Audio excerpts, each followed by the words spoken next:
നരിക്കുനിയിൽ വനിതാ SI ഉൾപ്പെടെയുള്ളവർക്ക് നേരെ കയ്യേറ്റ ശ്രമം. സംശയാസ്പദമായ സാഹചര്യത്തിൽ കണ്ട വാഹനത്തിൽ പരിശോധന നടത്തുന്നതിനിടെയാണ് കയ്യേറ്റ ശ്രമമുണ്ടായത്.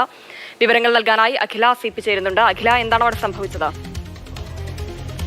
ഹിമ, അതായത് പെട്രോളിങ്ങിനിടെ വാഹനം സംശയാസ്പദമായ സാഹചര്യത്തിൽ വാഹനം നിർത്തിയിട്ടിരിക്കുന്നു കാണുകയും അത് പരിശോധിക്കാനെത്തിയ 4 പോലീസ് ഉദ്യോഗസ്ഥരെയാണ് ഇത്തരത്തിൽ ആക്രമിച്ചിരിക്കുന്നത്. പോലീസ് ഉദ്യോഗസ്ഥർ വനിതാ SI ഉൾപ്പെടെയുള്ളവരുണ്ട് എന്നതാണ് പ്രധാനപ്പെട്ട സംഭവം. ഇരുവരെയും, അതായത് പരിക്കേറ്റ ഈ പോലീസ് ഉദ്യോഗസ്ഥരെ ഇപ്പോൾ താമരശ്ശേരി താലൂക്ക് ആശുപത്രിയിൽ പ്രവേശിപ്പിച്ചിരിക്കുകയാണ്.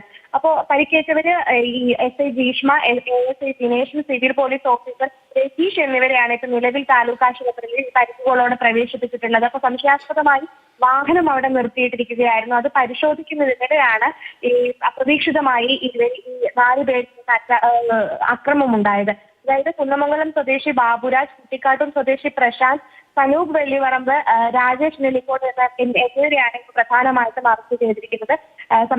ഇത്തരത്തിൽ വളരെ അപ്രതീക്ഷിതമായിട്ടുണ്ടായിരുന്ന ആക്രമണമായിരുന്നു. അതുകൊണ്ട് തന്നെ പോലീസ് ഉദ്യോഗസ്ഥർക്കെല്ലാം പരിക്ക് സംഭവിച്ചിട്ടുണ്ട്. ഇപ്പോൾ നിലവിൽ എല്ലാവരും താമരശ്ശേരി താലൂക്ക് ആശുപത്രിയിൽ ചികിത്സയിലാണ്.